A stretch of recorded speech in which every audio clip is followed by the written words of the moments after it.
Hi friends, welcome back to our channel. ఈరోజు topics వచ్చేసి daily current affairs March month 7th and 8th. Please మన ఛానల్ని కొత్తగా చూసేవారైతే subscribe చేసుకోండి. ఈరోజు నుంచి నేను daily current affairs daily upload చేయడం జరుగుతుందండి. ప్లీజ్ ఇప్పటికైనా మనం చేసిన తప్పులేంటో మనం తెలుసుకొని మనం ఈ కాంపిటేటివ్ ఫీల్డ్లో ముందుకు కొనసాగడం చాలా మంచిదండి. సరే, రిజల్ట్ వచ్చింది, 1 వచ్చింది, 2 వచ్చింది, 3 వచ్చింది. ఈ నోటిఫికేషన్లో రాకపోయినా మనకు నెక్స్ట్ నోటిఫికేషన్లో వచ్చే ఛాన్స్ అయితే ఉంది కదా. సో జాబ్ క్యాలెండర్ పడుతుందండి కంపల్సరీగా. ఈ 2-3 మంత్స్లో పడే ఛాన్స్ చాలా ఎక్కువగా ఉన్నాయి. సో అందరూ మీ ప్రిపరేషన్ని స్ట్రాంగ్గా కొనసాగించండి. అదే పనిగా బాధపడుతూ ఉండకండి. నేను కూడా 4 days బాధపడ్డా. నాకు గ్రూప్ 2లో 2000 చేంజ్ ర్యాంక్ వచ్చింది, గ్రూప్ 3లో 3000 చేంజ్ ర్యాంక్ వచ్చింది. నేను కూడా బాధపడి ఏం ప్రయోజనం అండి? మన లోపాలను సరిదిద్దుకొని ముందుకు సాగడమే మనం చేసే ఉత్తమ మార్గం. సో అందరూ మీ ప్రిపరేషన్ని కంటిన్యూ చేయండి. ఎవ్వరు అధైర్య పడవద్దు ప్లీజ్. ప్రతి ఒక్కరికి నా విన్నపం అండి, నా నుండి. నాలాగా మీరు ఎవ్వరు బాధపడద్దు, మీ ప్రిపరేషన్ని కొనసాగించండి. సో మనం చేసిన తప్పులు ఏంటో తెలుసు కదా. ఇప్పటికైనా సరిదిద్దుకుందాం. మన ప్రిపరేషన్ని ఇంకా స్ట్రాంగ్గా మన 100% ఎఫర్ట్ పెడదాం. ఎందుకు రాదో చూద్దాం. 1 అయినా 2 అయినా 3 అయినా ఎస్ఐ అయినా పీసీ అయినా ఏదైనా కానివ్వండి, మనం ముందుకు సాగుతూనే ఉండాలి. సో మీరు డైలీ కరెంట్ అఫైర్స్ వీడియో చూడడం నా ఛానలే కదా కాదండి, ఎవరి ఛానల్ అయినా చూసినా ప్రతి ఒక్కరూ వీడియో రాసుకునే ప్రయత్నం చేయండి. మనకు అది రివిజన్ టైంలో చాలా యూజ్ఫుల్ అవుతుంది. వినడం, రాయడం, మళ్ళీ రివిజన్ టైంలో చదవడం, మళ్ళీ చదివిన దాన్ని మళ్ళీ ఆ వీడియో చూడడం వల్ల మనం మైండ్లో తిరుగుతూనే ఉంటుంది ఆ క్వశ్చన్స్ అనేవి. సో అందరూ నోట్స్ రాసుకునే ప్రయత్నం చేయండి. సో ఎవ్వరూ బాధపడకండి. సో టాపిక్ వచ్చేసి అస్మితా పథకం. అస్మితా పథకం యొక్క ముఖ్య ఉద్దేశం ఏంటంటే, అంతర్జాతీయ మహిళా దినోత్సవం సందర్భంగా స్టేట్ బ్యాంక్ ఆఫ్ ఇండియా మహిళా ఔత్సాహిక పారిశ్రామికవేత్తల కోసం తక్కువ వడ్డీతో కూడిన తనఖా రహిత రుణ పథకం అస్మితను మార్చి 7, 2025న ప్రారంభించడం జరిగింది. సో దీంతో పాటుగా మహిళల కోసం నారీ శక్తి పేరుతో రూపే ప్లాటినం డెబిట్ కార్డును కూడా విడుదల చేయడం జరిగిందండి. పథకాలు చాలా ఇంపార్టెంట్ అండి. మీరు నోట్స్ రాసుకునే ప్రయత్నం చేయండి, చాలా అది. సో నెక్స్ట్ వన్ వచ్చేసి తుర్లపాటి రాజేశ్వరికి కేంద్ర సాహిత్య అకాడమీ అనువాద పురస్కారం లభించడం జరిగిందండి. సో ప్రముఖ తెలుగు రచయిత్రి తుర్లపాటి రాజేశ్వరికి 2024 సంవత్సరానికి గాను కేంద్ర సాహిత్య అకాడమీ అనువాద పురస్కారం లభించడం జరిగింది. సో గోపీనాథ్ మహంతి రచించిన ఒడియా నవల దాడి బుడాను ఈత చెట్టు దేవుడు పేరుతో తెలుగులోనికి అనువదించినందుకు గాను ఈ అవార్డు లభించడం జరిగిందండి. సో ఈ పురస్కారానికి 50,000 నగదుతో పాటు కాంస్య జ్ఞాపికను కూడా అందజేయడం జరిగింది. ఎవరికి అండి? తుర్లపాటి రాజేశ్వరికి గారికి కేంద్ర సాహిత్య అకాడమీ అనువాద పురస్కారం. ఏ నవలకు గాను? ఒడియా నవల అయినటువంటి దాడి బుడా, దీన్ని ఈత చెట్టు దేవుడు పేరుతో తెలుగులోనికి అనువదించినందుకు గాను ఈ పురస్కారం తనకు లభించడం జరిగింది. సో నెక్స్ట్ వన్ వచ్చేసి ప్రపంచ జూనియర్ చెస్ విజేత 2025 వేదిక వచ్చేసి మాంటినెగ్రోలోని పెట్రోవాచ్. విజేత వచ్చేసి ప్రణవ్ వెంకటేష్, బెంగళూరు అండర్-20. ఫైనల్ రౌండ్ వచ్చేసి ప్రణవ్ వెంకటేష్ వర్సెస్ మ్యాటిచ్ లెవ్రెనిచ్, స్లోవేనియా. అయితేను భారత్ నుండి ఇంతకుముందు ఓపెన్ విభాగంలో విజేతగా నిలిచిన వారు ఈ రౌండ్లో, అంటే ప్రపంచ జూనియర్ చెస్ విజేతగా ఇంతకుముందు భారత్ నుండి ఎవరు విజేతగా నిలవడం జరిగిందంటే 1987లో విశ్వనాథన్ ఆనంద్, మరియు 2024లో హరికృష్ణ గారు, 2008లో అభిజిత్ గుప్తా గారు జూనియర్ ప్రపంచ ఛాంపియన్షిప్ గెలవడం జరిగింది. సో ప్రజెంట్ 17 సంవత్సరాల తర్వాత ప్రణవ్ వెంకటేష్ ఈ ఘనతను అందుకోవడం జరిగిందండి. స్పోర్ట్స్ చాలా ఇంపార్టెంట్ అండి. ఎవ్రీ స్పోర్ట్ను మీరు గుర్తుంచుకునే ప్రయత్నం చేసుకోండి. సో మహిళలో ఈ ఘనతను సాధించిన వారు వచ్చేసి ద్రోణవల్లి హారిక 2008లో, సౌమ్య స్వామినాథన్ వచ్చేసి 2029లో, కోనేరు హంపి వచ్చేసి 2021లో, దివ్యా దేశ్ముఖ్ వచ్చేసి 2024లో ఈ ఛాంపియన్షిప్ను గెలవడం జరిగిందండి. సో నెక్స్ట్ వన్ వచ్చేసి ఇందిరమ్మ మహిళా శక్తి మిషన్ 2025. ఇది మన తెలంగాణ పరంగా చాలా ఇంపార్టెంట్ అప్డేట్ అండి.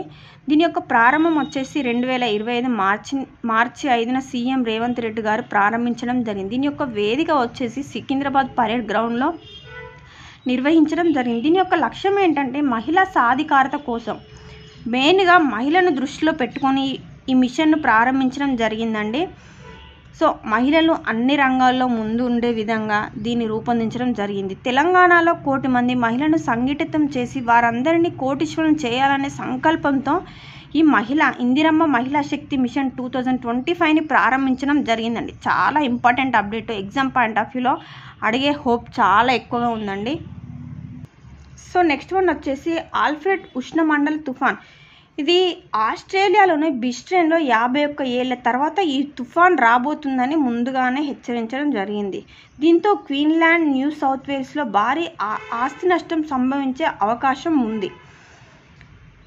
ఇది జియోగ్రాఫికల్ పరంగా ఇంపార్టెంట్ అప్డేట్ అండి. నెక్స్ట్ వన్ వచ్చేసి ప్రాగ్ చెస్ విజేత అరవింద్.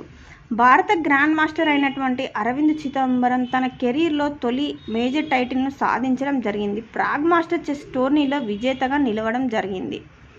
సో నెక్స్ట్ వన్ వచ్చేసి ఎకానమీ పాయింట్ ఆఫ్ వ్యూలో ఇంపార్టెంట్ అప్డేట్ అండి. 24వ ప్రపంచ సుస్థిరాభివృద్ధి సదస్సు. దీని యొక్క ఎడిషన్ వచ్చేసి 24. దీని యొక్క ప్రారంభం వచ్చేసి మార్చి 5 నుంచి 7 వరకు 2025లో ఢిల్లీ వేదికగా నిర్వహించడం జరిగింది. దీన్ని నిర్వహించిన మంత్రిత్వ శాఖ వచ్చేసి కేంద్ర పర్యావరణ, అటవీ మరియు వాతావరణ మార్పుల మంత్రిత్వ శాఖ అయినటువంటి భూపేందర్ యాదవ్ దీన్ని ప్రారంభించడం జరిగింది.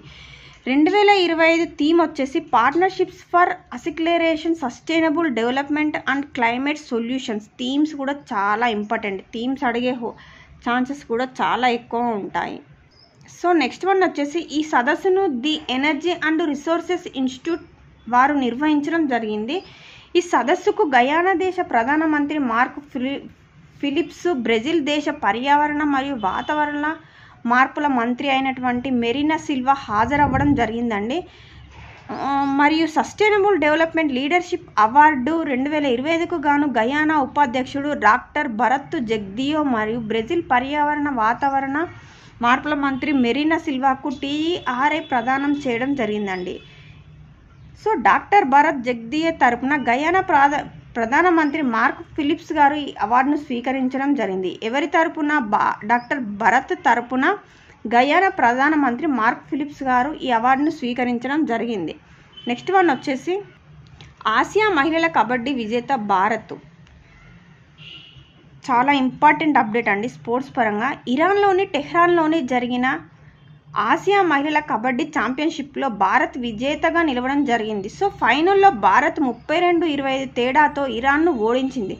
దీంతో 5వసారి ఈ టైటిల్ను సాధించడం జరిగింది. మన భారత్ వచ్చేసి 5వసారి అండి. గతంలో ఇది 2025లో మరియు 2027లో, 2028లో, 2017లోనూ విజేతగా నిలవడం జరిగింది. అంటే ఇది ఎన్నోసారి విజేతగా నిలవడం జరిగింది? కబడ్డీ విజేతగా ఆసియా మహిళల కబడ్డీ విజేతగా భారత్ 5వసారి విజేతగా నిలవడం జరిగిందండి. చాలా ఇంపార్టెంట్ అప్డేట్. సో ఈ రిజల్ట్ బేస్ ఇంకా మనకు రైల్వే ఉన్నాయి, హైకోర్టు ఎగ్జామ్స్ ఉన్నాయి, త్వరలో విఆర్ పడబోతున్నాయి. మహిళలకు చాలా ఛాన్స్ అంగన్వాడీ పోస్టులు పడబోతున్నాయి. ఇంకా 2 అయితే SIPC కూడా నోట్ 10,000 అంటున్నారు. PCM 14,000 bulk. ఈసారి యాజ్ ఇట్ ఈస్ 2022లో ఎలా అయితే మనకు అన్ని బల్క్ నోటిఫికేషన్ వచ్చాయో same as it is job క్యాలెండర్లో కూడా మనకు బల్క్ నోటిఫికేషన్ ఉండే ఛాన్స్ ఎక్కువ ఉందండి. సో అందరూ మీ ప్రిపరేషన్ని స్ట్రాంగ్గా చేసుకోండి ప్లీజ్. ఎవ్వరూ బాధపడకండి. కాంపిటేటివ్ ఫీల్డ్ అందులో ఎంత బాధ ఉంటుందో మనకు తెలుసు. ఎదుటివారు 3 years చదివాము ఇంకా రాలేదా అని సూటిపోటి మాటలతో అంటూనే ఉంటారు. వాళ్ళ మాటలు కూడా పట్టించుకోకండి. మీ అమ్మ నాన్న కూడా మీ సమాధానం చెప్పుకోండి. ఇంకొక 1 year టైం ఇవ్వండి అమ్మ నాన్న అని మీరు కూర్చొని మాట్లాడుకోండి. సో టాపిక్ వచ్చేసి జాగ్వార్ ఫైటర్ జెట్కు మహిళా పైలట్. జాగ్వార్ ఫైటర్ జెట్ స్క్వాడో డ్రోన్లో మొదటి మహిళా పైలట్గా తనుష్క సింగ్ నిలవడం జరిగిందండి. తెలంగాణలో ఇది ఎక్కడుందండి? తెలంగాణలోని దుండిగల్ ఎయిర్ ఫోర్స్ అకాడమీలో హాక్ MK-132 ఎయిర్ క్రాఫ్ట్ నడపడంలో శిక్షణ తీసుకున్నారు.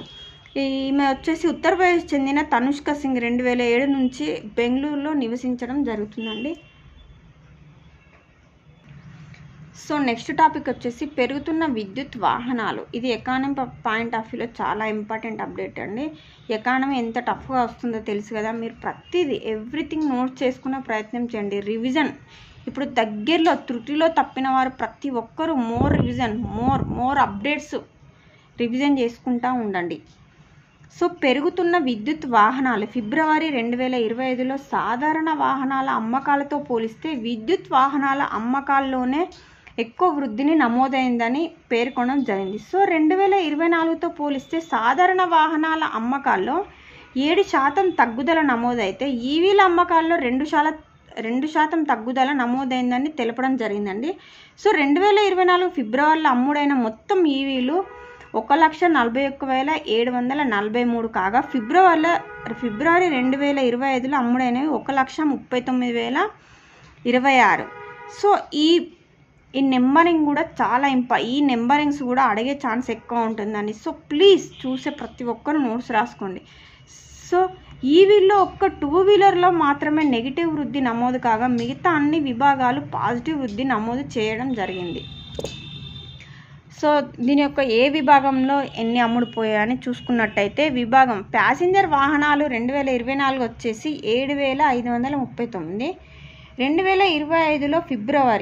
2025 ఫిబ్రవరి వరకు 8,968 ఈవీల అమ్మకాలు జరగడం జరిగింది. 2 వీలర్లు వచ్చేసి 82,745, అలాగే 2025లో 76,086 అండి. సో 3 వీలర్లు వచ్చేసి 50,612, 2025లో 53,116, వాణిజ్య వాహనాలు వచ్చేసి 847, 2025లో 856. సో వీటిని ఇలా కూడా అడిగే ఛాన్స్ ఉంది. అసెండింగ్ ఆర్డర్ డిసెండింగ్ ఆర్డర్లో ఎక్కువ నుంచి తక్కువ నుంచి ఎక్కువకు ఇలా కూడా అడిగే ఛాన్స్ ఉంది. సో నెక్స్ట్ వన్ వచ్చేసి తెలంగాణ పాయింట్ ఆఫ్ వ్యూలో చాలా ఇంపార్టెంట్ అప్డేట్ అండి. ఫిషరీ స్టార్టప్ కాంక్లేవ్ 2.0 మత్స్య మరియు పశు సంవర్ధక పాడి పరిశ్రమ మంత్రిత్వ శాఖ పరిధిలో పనిచేస్తున్న మత్స్య విభాగం మార్చి 8, 2025న తెలంగాణలోని హైదరాబాద్లో ఫిషరీ స్టార్టప్ కాంక్లేవ్ 2.0ను నిర్వహించడం జరిగిందండి. దీని యొక్క ముఖ్య ఉద్దేశం ఏంటంటే చేపలు పట్టే వృత్తికి సంబంధించిన సేవలు మరియు వనరులను డిపాజిట్ మాధ్యమం ద్వారా అందుబాటులోకి తీసుకొచ్చి వ్యవస్థీకృతం చేయాలన్న ప్రధాన ఉద్దేశంతో రూపొందించిన national fisheries digital platform mobile యాప్ను కూడా ఈ కాంక్లేవ్లో ఆవిష్కరించడం జరిగిందండి. చాలా ఇంపార్టెంట్ అప్డేట్ అండి మన తెలంగాణ ఎకానమీ పరంగా. నెక్స్ట్ వన్ వచ్చేసి ప్రపంచంలో అతి చిన్న పార్క్. ఇది వచ్చేసి జియోగ్రఫీ పరంగా చాలా ఇంపార్టెంట్ అప్డేట్ అండి. చిన్న పార్క్ ఏది, పెద్ద పార్క్ ఏది ఎక్కడ ఉంటుంది అడిగే ఛాన్స్ ఎక్కువ ఉంది. ప్రపంచంలో అతి చిన్న పార్క్ వచ్చేసి జపాన్ రాజధాని టోక్యో సమీపంలోనే నగాయిజూమి పట్టణంలో గల 2.6 చదరపు అడుగుల పార్కు కలదు. సో దీన్ని ఎలా ఏర్పాటు చేశారంటే గడ్డి మొక్కలతో పాటు చిన్న బెంచి ఏర్పాటు చేసిన ఈ ఉద్యానవనం ప్రపంచంలో అతి చిన్న పార్కుగా గిన్నిస్ వరల్డ్ రికార్డుగా గుర్తింపు పొందడం జరిగిందండి.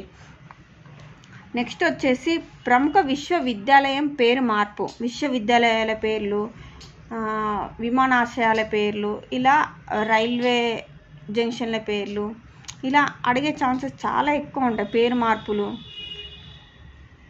సో ప్రముఖ విశ్వవిద్యాలయం పేరు మార్పు. మాజీ ప్రధాని దివంగత మన్మోహన్ సింగ్ గౌరవార్థం బెంగళూరు నగర విశ్వవిద్యాలయం పేరును డాక్టర్ మన్మోహన్ సింగ్ బెంగళూరు విశ్వవిద్యాలయంగా మార్చుతున్నట్లు కర్ణాటక సీఎం వచ్చేసి సిద్ధరామయ్య గారు ప్రకటించడం జరిగిందండి. నెక్స్ట్ వన్ వచ్చేసి ఇంపార్టెంట్ అప్డేట్ అండి బ్యాంకింగ్ పరంగా.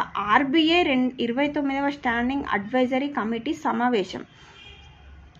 రిజర్వ్ బ్యాంక్ ఆఫ్ ఇండియా అహ్మదాబాద్లో 26వ స్టాండింగ్ అడ్వైజరీ కమిటీ సమావేశాన్ని ఏర్పాటు చేయడం. ఈ సమావేశాన్ని ఎందుకు నిర్వహించడం జరిగిందంటే సూక్ష్మ మరియు చిన్న మధ్య తరహా పరిశ్రమల రంగానికి రుణ లభ్యతను అంచనా వేయడానికి మరియు మెరుగుపరచడానికి ఈ సమావేశాన్ని ఏర్పాటు చేయడం జరిగిందండి.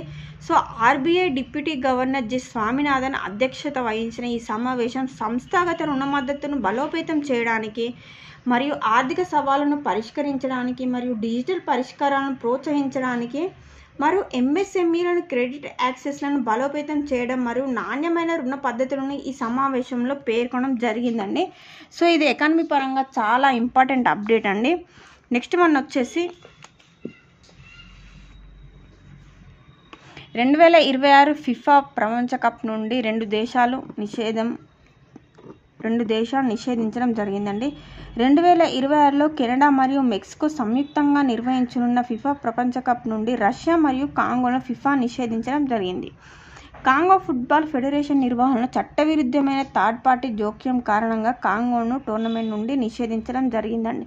నిషేధించిన దేశాలు ఏంటి? వైదొలిగిన దేశాలు, సభ్యత్వం పొందిన దేశాలు, ఇలాంటి ఇంటర్నేషనల్ కరెంట్ అఫైర్స్ నుంచి అడగడం జరుగుతుందండి.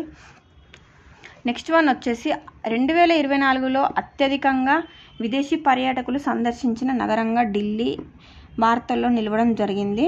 సో భారతదేశానికి వచ్చే విదేశీ పర్యాటకుల సంఖ్య 2023లో 95.20 లక్షలు కాగా దీని యొక్క సంఖ్య 2024లో 96.57 లక్షలకు పెరిగిందని కేంద్ర పర్యాటక శాఖ తన నివేదికలో ప్రకటించడం జరిగిందండి. సో ఇది జనవరి నుండి డిసెంబర్లో 2024లో భారతదేశానికి వచ్చిన మొత్తం సందర్శకుల్లో సుమారు 57% మంది పురుషులే ఉన్నారు.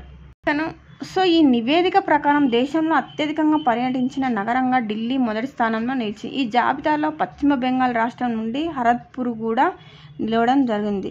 సో ఫస్ట్ వన్ వచ్చేసి ఢిల్లీలో అత్యధికంగా పర్యాటకులు సందర్శించాలి. సెకండ్ వన్ వచ్చేసి ముంబై, థర్డ్ వన్ వచ్చేసి చెన్నై, ఫోర్త్ వన్ వచ్చేసి హరిదాస్పూర్, ఇది పశ్చిమ బెంగాల్లో ఉందండి. నెక్స్ట్ వన్ వచ్చేసి బెంగళూరు. సో ఇవ్వండి మన కరెంట్ అఫైర్స్ ఈ రోజు నుంచి డైలీ అప్లోడ్ చేయడం జరిగింది. ప్లీజ్ చూసే ప్రతి ఒక్కరూ నోట్స్ రాసుకునే ప్రయత్నం చేయండి. మనకు రివిజన్ టైంలో చాలా యూస్ఫుల్ అవుతుంది. నేను కూడా కరెంట్ అఫైర్స్ చాలా డిలే చేసాను. నాకు కూడా ఒక 5 మార్క్స్ వస్తే నాకు ఇప్పుడు 100% హోప్ ఉండేది గ్రూప్ 2లో. సో ఏదేమైనప్పటికీ మన తప్పు తెలుసుకొని ముందుకు వెళ్ళడమే మన యొక్క ఉత్తమ మార్గం. సో కరెంట్ అఫైర్స్ మీకు కనుక ఈ ఛానల్లో కరెంట్ అఫైర్స్ నచ్చినట్లయితే please like and share your friends.